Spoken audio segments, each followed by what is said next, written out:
Some puzzling new developments tonight in the ongoing search for Nancy Guthrie. An 84-year-old woman abducted from her home in the dead of night. Her blood was found on the front porch. Her pacemaker signal died before dawn. And 52 days later, we have no suspects, no arrests, and no answers. But I'm about to connect the dots for you in a way nobody else has. The man tasked with bringing Nancy Guthrie home, the very man who stood at that podium, promising the entire nation, "We will find her," has now been caught in 3 separate public contradictions. He's facing a formal recall, while his own officers delivered a nearly unanimous vote of no confidence. The man who was his direct supervisor, his boss for 37 years, just called him a vindictive bully on national TV. A fellow Democratic county supervisor would not defend him in public. And a retired FBI agent stated on the record, he will never recover from this. Now, we have a shocking revelation about his choices in those first, vital hours, and how they may have irreparably harmed this investigation. Stick around. This story runs deep. Before we discuss the sheriff, you have to know who Nancy Guthrie is, because she isn't just a case file, she's a mother. Nancy Guthrie is 84 years old and the mother of Savannah Guthrie, the co-anchor for NBC's Today Show. She resides in Catalina Foothills, a peaceful, affluent suburb just outside of Tucson, Arizona. She depends on a pacemaker and requires daily medication to live. She is unable to walk 50 yards unassisted. Those are not my words. That is how the sheriff himself publicly described her condition. The night of January 31st, 2026, Nancy dined out with her family. Her son-in-law, Tommaso Cion, dropped her at her front door at about 9:50 p.m. That was the final confirmed sighting of her alive by anyone outside the residence. By 1:47 a.m., her doorbell camera had gone offline. By 2:28 a.m., her pacemaker was no longer syncing. Nearly 10 hours later, around noon on February 1st, a welfare check was finally performed. The residence was empty. Her phone, purse, and medication were all left behind. Nancy was gone. The FBI described the suspect as a male, 5'9" to 5'10", with an average build, who showed up at her door wearing a ski mask. He had a Walmart backpack and was armed with a holstered sidearm. He moved through the home with a calm, deliberate purpose. He located and disabled the cameras before they captured a clear image. He found Nancy, and he took her. Then he vanished into the Arizona dark. Over 23,000 tips have poured in. The reward is now over $1 million. Day 52. Still no suspect. Still no arrest. Now, I'm going to tell you why. The case's single greatest error happened within the first 48 hours, and it's irreversible. When investigators got to Nancy Guthrie's house, they followed standard procedure for a crime scene. But what came next was not standard. Happening before the FBI was deeply involved and before the full picture was clear. Sheriff Chris Nanos released the crime scene. No security tape was left, and no guard was posted to secure the perimeter. The home was left completely unsecured. Reporters could walk right onto Nancy Guthrie's porch, while photographers got close-ups of blood on the ground. Her blood, confirmed by DNA, was accessible to the entire press corps. A criminal defense lawyer with over 2 decades' experience writing for News Nation was blunt. The entire scene had been severely compromised, and that kind of contamination does more than just delay the process. It can kill any chance of prosecution from the very start. And what's truly astounding? Nanos himself admitted this during a press conference in early February. He conceded on video, with his own words, that he would have secured the scene longer if he could do it again. This was a public confession. Yet, on March 20th, in a KVI AM 1030 radio interview, the host posed a direct question. Would you handle this any differently? Regarding the investigation, Nanos replied, "Nothing different. Not a thing." The man who admitted to releasing the scene prematurely now claims he wouldn't change a thing. That isn't a misstatement. It's the first clear contradiction. And there are 2 more. The second error is intimately linked with the first. Nanos delayed contacting the FBI for a critical period of time. News Nation's Brian Enton, on site in Tucson from the very start, reported this fact, and Nanos has never refuted the claim. An 84-year-old woman with a pacemaker, abducted at night, with crypto ransom demands surfacing via the press. This became a federal case the second they discovered blood on that porch. And yet, days went by. Days a woman reliant on daily medication did not have. These weren't just delays. They were chances for a live recovery slipping away. Even when the FBI finally assumed command, the collaboration was anything but smooth. The operation is now run from the Tucson FBI office, bypassing the sheriff's department. The Bureau now runs all the briefings. The Bureau spearheads the entire probe. Nanos's team now answers to them. The very sheriff who sought to command this case has been, effectively, demoted to a supporting role in his county's most significant case in decades. And beneath all this lies the reason not just how, but why these errors happened. On the day Nancy Guthrie vanished, the team of detectives who caught the case had an average of only 3 years' experience, according to Enton's undisputed reporting. 3 years. This wasn't because of budget cuts or retirements. Nanos had intentionally gutted the unit. Investigators with 15 and 20 years on the job who backed his opponent were pushed down, transferred out of the homicide division, and assigned to desk jobs handling routine calls. 20-year veterans were replaced by officers with a fraction of their expertise. The very department he shaped was eviscerated just before its greatest test. His own staff saw this coming. During the election, deputies protested outside with signs for his rival, their faces covered so that Nanos could not identify and punish them. Think about that. Officers in disguise on their own department's steps. That reveals the state of his relationship with his own deputies. And now, breaking his silence, one of Nanos's direct supervisors is going on the record. Rick Castigar, Nanos's superior for 37 years in Puma County, went on Brian Enton's show March 23rd, labeling him a vindictive bully. He called him self-centered and voiced deep concern over how this investigation was managed. For 37 years, he was this man's superior, and that is his public assessment. With Nancy Guthrie still vanished, the official statements began to surface. And at this point, the story becomes impossible to ignore. And look, the reason we have to focus so much on Sheriff Nanos is because he was leading this investigation, and we never want that to be the focal point, but it does become a question, were there missteps, right? Were there mistakes? He's facing this recall. He has faced a lot of criticism since the beginning of the investigation. I understand on your podcast, you spoke to somebody who worked with Nanos for, 4 decades? What did he have to say? Yeah, this was a really interesting person to talk to with a perspective unlike others who I've spoken to, because he's worked for the sheriff's office for 41 years. He was Nanos's boss for 30 years. Then he encouraged him to run for sheriff and then became Nanos's chief deputy when Nanos became sheriff. And then they had a falling out, obviously, at this point. He's now speaking out saying that he thinks Nanos has actually botched the investigation and that they should have been searching for Nancy much earlier on. This is what he told me. His name is Rick Castigar.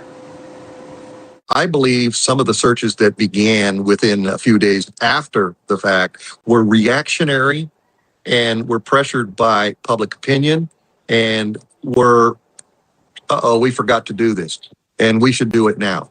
Was it appropriate at that time? I guess at some point it needed to be done. Should it have been done sooner? Absolutely. Absolutely.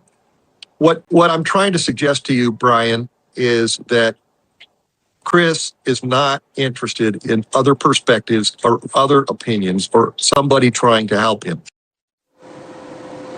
And when he talks about Chris, he's obviously talking about the sheriff, Jesse, and he went on to explain that he believes, that the sheriff wanted to handle this all on his own. That's why he didn't call in the FBI sooner, and that he should have. And also the Cajun Navy. We've always wondered, why not just take their help, who have this expertise? Yeah. It's concerning, to say the least, when you hear it from somebody who knows him. Look, and that's his opinion. On March 13th, Nanos told NBC News, "We believe we know the motive, and we feel it was targeted, but we can't be 100% sure. Don't assume for 1 second that you're safe just because it was the Guthrie family. Stay vigilant."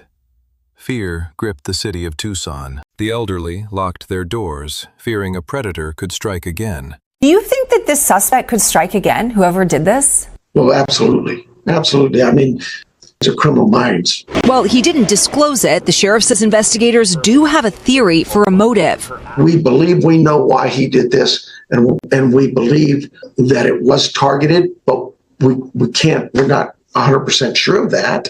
And so it'd be silly to tell people, yeah, don't worry about it. You're not his target. No, you could be. The host inquired about the threat to the community at large. Nanos answered, "Don't worry about it. Relax. This was directed at the Guthrie family."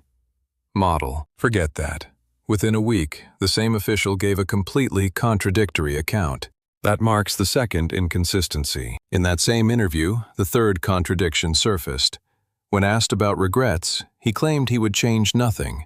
But just weeks prior, during a televised press conference, he confessed he should have secured the crime scene longer and involved the FBI more quickly. One interview produced 3 contradictions, all while a woman remains missing.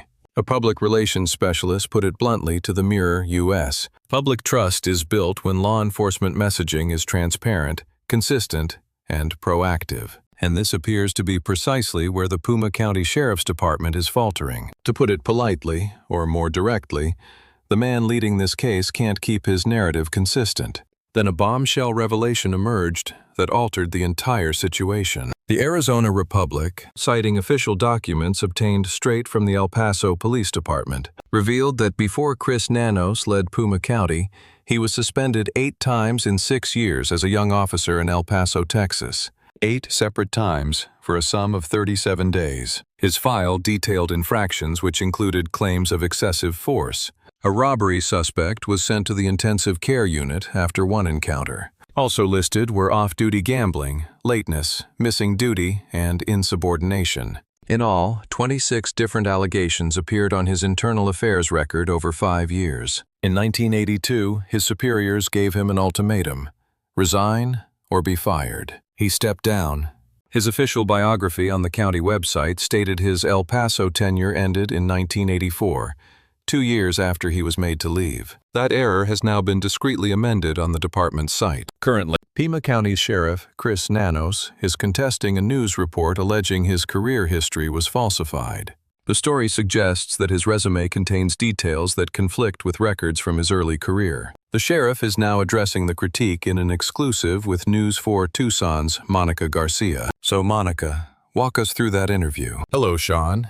I spoke exclusively with Chris Nanos today, and he denies any attempt to misrepresent or falsify his resume. He claims it was merely a clerical matter, describing it as a paperwork error that has been fixed. Now, the inquiries focus on Nanos's initial years with the El Paso Police Department and if his public resume's timeline matches official records. His resume indicated his time in El Paso spanned from 1976 to 1984, though the sheriff now says it ended in 1982. Well, Nanos claims the resume version in his official personnel file at the sheriff's department contains the correct dates. He also noted another date was incorrect, stating his captaincy began in 2009, when it was really 2007. I trust this demonstrates there was no effort to falsify or misrepresent my background. It is simply that 40 years spanning 6 decades is challenging, and documents can get mixed up, causing you to miss a date here and there. Additionally, the report brings up questions about disciplinary actions Nanos faced in his early career with the El Paso Police. When I questioned the sheriff regarding those incidents, he admits to them but writes them off as mistakes from early in his career. Look, if you demolish 5 cruisers inside of 6 years, it's safe to say your superiors won't be pleased. Or if you're consistently late for team meetings, you're bound to face consequences. But that's what molded me professionally. It wasn't only those incidents, but my development during that entire period. Right here, in over 40 years serving Puma County, I believe my record is clean. Yet his work history isn't the gravest issue. In a December 2025 deposition for a lawsuit just before Guthrie vanished, Nanos testified. Under oath, he was questioned about any suspensions he had received while on duty. He denied it. But El Paso PD files show 8 separate instances that prove otherwise. Puma County Supervisor Matt Hines, a fellow Democrat, sharing his political affiliation, stated on News Nation, "The troubling part is that the chief of Puma County's largest police force might perjure himself and conceal his own disciplinary past. This hardly builds trust with his officers or the public. Even his own party and county won't back him." The Puma Board of Supervisors has set an official meeting to review what it terms Nanos's professional record, falsifications, and seeming perjury. His deputies cast an overwhelming vote of no confidence. Roughly 98% of the department, says the Deputies Association head, his supervisor for 37 years, who labeled him a vengeful bully on TV. And he is in charge of finding Nancy Guthrie. Then there's the public perception. With the nation's eyes on this case, appearances are critically important. Photos in the New York Post showed Nanos at a gym, dressed in shorts and a t-shirt. He was seen there 4 times over 5 days. His $70,000 Corvette convertible was parked outside. During a 7-hour surveillance period all week, he was at his office just twice after 90-minute workouts. Early in the investigation, he was at a University of Arizona basketball game. Later, Nanos disclosed on KVOI that he lost his older brother in that initial week. This is important context that cannot be ignored. While grief is valid, the public expects their sheriff to be seen leading Arizona's most high-profile missing person case. Both of these realities exist simultaneously. One retired NYPD lieutenant told the New York Post, "He turned this entire case into a story about him. There are only 3 possible explanations: arrogance, ineptitude, or political motives." Nanos himself addressed the backlash on that same radio show. He said, "At times it can feel overwhelming, but I manage." This, as Nancy Guthrie remains missing and her daughter Savannah fears she may already be dead. A little overwhelming, he says. So what is the current status of this case? The Tucson field office of the FBI is now leading the investigation. Agents are requesting surveillance video from neighbors, focusing on January 11th, 20 days prior to her disappearance. Nanos told 13 News on March 23rd that investigators suspect a critical event happened around that time. He admitted, however, that without time-stamped video, they can't prove the masked individual was actually present at the home that evening. The DNA evidence gathered from the scene is still at a Florida lab. Its mixed profiles make a national database search very challenging. Nanos stated back in March, quoting him directly, "These obstacles could take weeks, months, or perhaps a full year to overcome. All this, while an 84-year-old woman requiring daily medicine has been missing for 52 days. Retired FBI agent Jennifer Coffindaffer offered this perspective to Newsweek. "There is simply no way, in my view, for Sheriff Nanos to recover from the errors made in this case, due to the public's perception of them." The official recall petition was filed on March 12th. Organizers have 120 days to gather roughly 120,000 signatures. His last election victory was by a margin of 495 votes. If enough valid signatures are collected, he must either step down or face a special election. Reporter Brian Enton, after 44 days in Tucson, feels this case is solvable, noting the FBI's near-perfect record in kidnapping cases. He expects the break will come from genetic genealogy, or from a Tucson resident who finally decides to talk. Nancy Guthrie is 84 years old and has a pacemaker. She requires medicine every day and has now been missing for 52 days. The man in charge of finding her cleared the crime scene too soon and later expressed no regrets. He delayed involving the FBI, then claimed he wouldn't have changed a thing. He was documented contradicting himself 3 times during a single radio interview.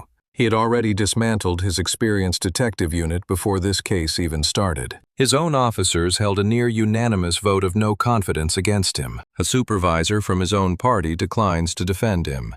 His former boss of 37 years just called him a vindictive bully in public. And official El Paso Police Department documents show 8 separate suspensions, followed by a resignation to avoid termination. Yet under oath in December 2025, he claimed he was never suspended. Every single fact presented here has been sourced from official documents, named journalists and officials, or from Nanos's own on-camera statements. And someone, somewhere, knows Nancy's whereabouts. If you know anything, please contact the FBI now. 1-800-CALL-FBI. That number is 1-800-225-5324. All tips are anonymous. The reward tops $1 million. No ID is required. If you are seeing this, please share it. Not for views, but for Nancy. A person you know could hold a vital clue and not even know its significance. Her family stressed this exact point last weekend. No detail is insignificant. It might just be the key. Let me know in the comments, do you foresee a resolution to this case? And do you believe Nanos will resign before the recall can force him out? I go through every comment, every single one. Let's have a discussion. Behind every shocking case is a deeper truth. Trust is fragile, and power without accountability can destroy lives. This story reminds us to question appearances, to speak up when something feels wrong, and to never ignore the warning signs hiding in plain sight. Justice is not just about punishment, it's about protecting the vulnerable and demanding transparency from those in authority. In a world where darkness can wear a friendly face, awareness becomes our strongest defense. Stay alert, stay informed, and remember, silence can enable harm, but courage can stop it.